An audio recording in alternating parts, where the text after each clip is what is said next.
નમસ્કાર દોસ્તો, આજની વાર્તા એ લોકકથામાંથી લેવામાં આવી છે. દોસ્તો, એક નગર હતું. એ નગરમાં ઘણા ટાઈમથી એક ભિક્ષુક આવ્યો હતો અને ભીખ માગી અને પોતાનું જીવન પસાર કરે. હવે બને છે એવું કે રોજ રોજ આ ભિખારીને કોઈ ભિક્ષા આપતું નથી, એટલે ભિખારી ક્યારેક ક્યારેક ભૂખ્યો રહે છે. એક દિવસ, 2 દિવસ એમ ખાધા વગરનું જીવન એને પસાર કરવું પડે છે.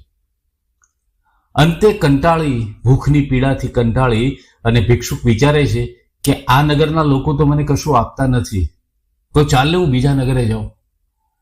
એમ એ વિચારીને પોતે એ નગર છોડી અને ચાલતો થાય છે.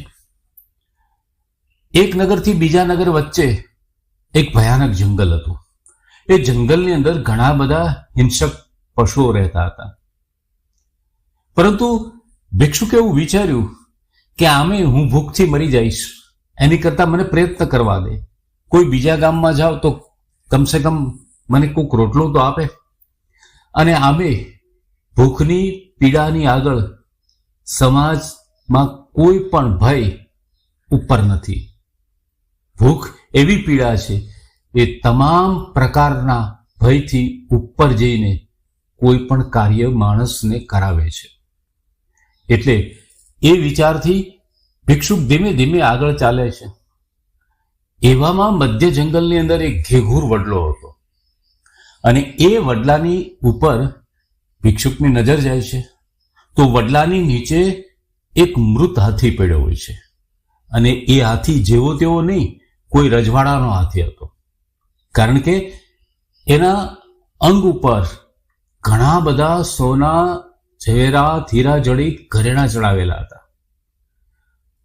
લાખો રૂપિયાના ઘરેણા એ મૃત હાથી ઉપર હતા, કારણ કે કોઈ રજવાડાનો હાથી મૃત્યુ પામ્યો હશે. એટલે વિચાર્યું પેલા ભિક્ષુકે કે ચાલો આ હાથીના ઘરેણા હું ઉતારી લઉં ને વેચી નાખું તો મને આ ભૂખમાંથી મુક્તિ મળે. એ વિચારીને ધીમે ધીમે આગળ જતો હતો. ત્યાં જ એની નજર હાથીની બાજુમાં બેઠેલા સિંહ ઉપર પડી. વિકરાળ ડાલામથો સિંહ એ જોઈ ભિક્ષુક થોડી વાર થંભી ગયો કે જો હું ઘરેણા લેવા જઈશ અને સિંહ મારી ઉપર હુમલો કરશે તો એ મારો શિકાર કરી જશે. પછી ભિખારીની અંદર રહેલી પેલી ભૂખ એ ભિખારી સાથે વાત કરે છે કે ભાઈ, તું આમે ક્યાં જીવતો છો? તું એક એક અન્નના દાણાનો મોહતાજ છો. પ્રયત્ન કર.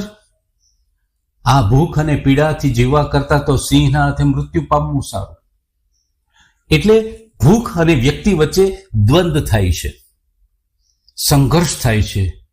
ભૂખ અને ભિક્ષુક એ બંને સંવાદો કરે છે અને અંતે ભૂખની જીત થાય છે, ભિખારી પરાજિત થાય છે. અને ભૂખ જેમ કહે છે એમ પેલો ભિખારી ધીમે ધીમે ધીમે સિંહની આગળ એ દિશામાં ગતિ કરે છે. હવે સિંહની નજર સામેથી આવતા પેલા ભિક્ષુક નજર સામે પડે છે. સિંહ પણ આશ્ચર્યચકિત થઈ જાય છે કે મારી ત્રાડ અને મારી ગંધથી મારથી જોજોનો દૂર લોકો રહે છે, પશુ પક્ષીઓ રહે છે, અને આ વ્યક્તિ મોતના મુખમાં સામેથી આવે છે. સિંહને મનમાં વિચાર આવે છે કે મારો ડર આ જંગલમાંથી જતો રહ્યો છે, આ વ્યક્તિ કેમ મારી સામે આવે છે? એટલે સિંહ મનોમન વિચાર કરીને એ ભિક્ષુક ઉપર હુમલો કરવા માટે માનસિક તૈયારી કરે છે. હવે વડલા ઉપર એક હંસ બેઠું હોય છે. એ દિવ્ય હંસને ખબર પડે છે કે હમણાં થોડી જ વારમાં આ સિંહ છે પેલા ભિખારીને મારી નાખશે. એટલે એ દિવ્ય હંસ સિંહને સંબોધીને કહે છે કે મહારાજ, હે જંગલના રાજા અધિપતિ, તમે શું કરો છો? એટલે પેલો સિંહ હંસને જવાબ આપે છે કે હંસ, જોતો ખરો, હું અહીંયા બેઠો છું તોય મારી માન મર્યાદા, મારો ભય નથી. અને પેલો માણસ દોડ્યો આવે છે, એને મારે પાઠ ભણાવવો પડે, નકર તો મારું સામ્રાજ્ય જંગલમાંથી જતું રહે. આ બધા પશુ પક્ષીઓ મારથી ડરતા મટી જાય. તો અમારે સમાજને મોઢું શું દેખાડવું? ત્યારે હંસ આ વાત સાંભળીને જંગલના રાજાને એક સરસ મજાની સલાહ આપે છે. હંસ કહે છે કે હે વનરાજ, તમે રાજા છો, સમગ્ર આ પ્રકૃતિ, આ જંગલ એના અધિષ્ઠા છો. તમારી પ્રભુસત્તા, તમારો આધિપત્ય આ સમગ્ર જંગલમાં વ્યાપ્ત છે અને આ જંગલના તમામ જીવો તમારા આધિપત્યને સ્વીકારે છે. એટલે હે મહારાજ, તમારા શરણે આવેલા કોઈ પણ વ્યક્તિ હોય, પશુ પક્ષી હોય, એને તમારે રંજાડાય નહીં. તમને ખબર છે પેલો માણસ શું કામ આવે છે?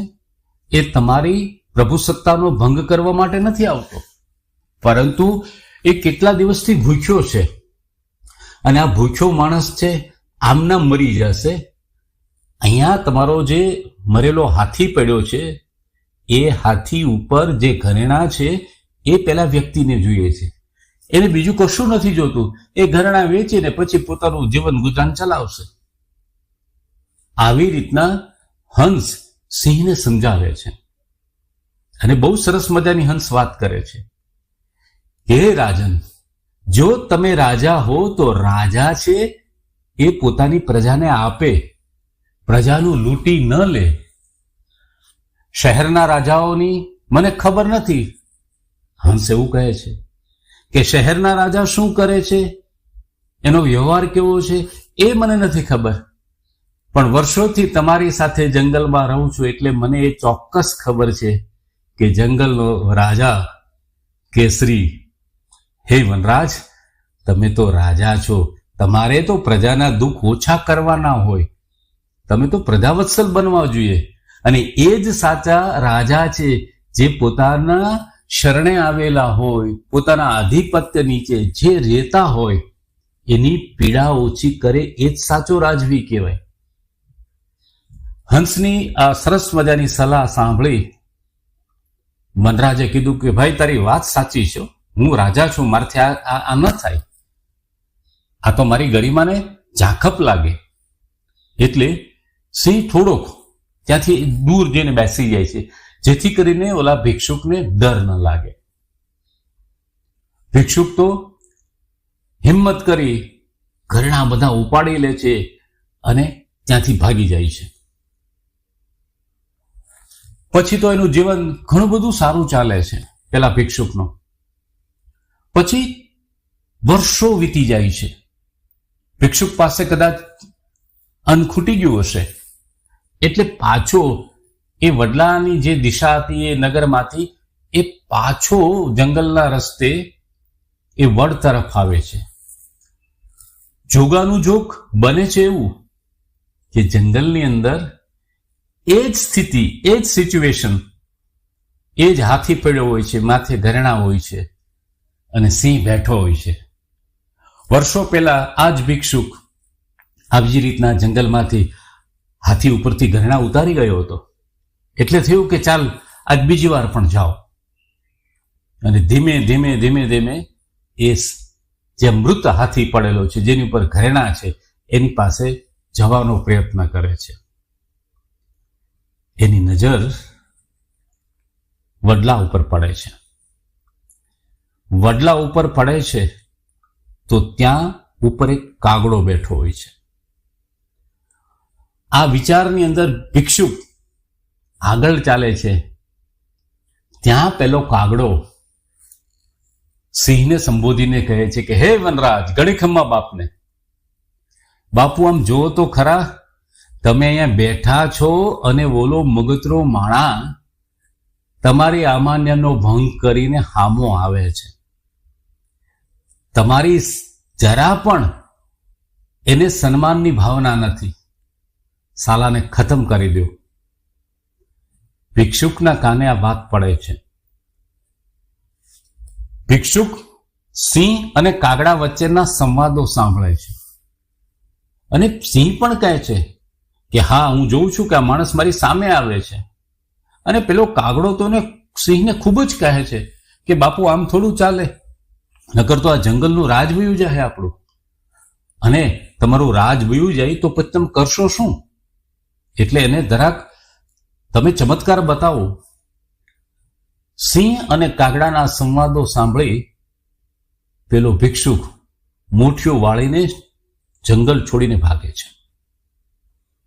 દોસ્તો, આ કથા તો કલ્પનાના આધાર ઉપર રચાયેલી છે, પણ જીવનમાં અને જીવનના કોઈ પણ ક્ષેત્રની અંદર તમારી આજુબાજુનું વર્તુળ, તમારા સલાહકારો કોણ છે, એ ઉપર તમારું વ્યક્તિત્વ સાચું રાજર્ષિ બને છે કે તામસી બને છે, એની ઉપર આધાર હોય છે. આજુબાજુ સલાહકાર જો ઉદ્ધય જેવા હોય તો તમારા વ્યક્તિત્વને ખોખલું કરી નાખશે અને સમાજમાંથી ફેંકાઈ જશો. એટલે હંમેશા નાનું ક્ષેત્ર હોય કે મોટું ક્ષેત્ર હોય, તમારા મિત્રો, તમારું વર્તુળ, તમારા સલાહકારો એ નિસ્વાર્થ ભાવે અને નિડરતાપૂર્વક તમને કહી શકતા હોય એવા હંમેશા પડછાયાની જેમ તમારી પાસે તમારા મિત્રો, તમારા સલાહકારો હોવા જોઈએ. તો આ પ્રકારે જો ઉત્તમ સલાહકારો નિર્ભીક અને નિડરતાથી પોતાના વ્યક્તિને મોઢા મોઢ કહી શકે એવા સ્થિત પ્રજ્ઞાવસ્થામાં જીવતા જો આપણા મિત્રોને આપણા સલાહકારો હશે, તો દોસ્તો, આપણા વ્યક્તિત્વનું રાજત્વ ક્યારેય અસ્ત નહીં પામે. આ જીવનની સાચો અર્ક અને સાચો સંદેશ આ વાર્તામાંથી મને અને તમને મળે છે. ધન્યવાદ.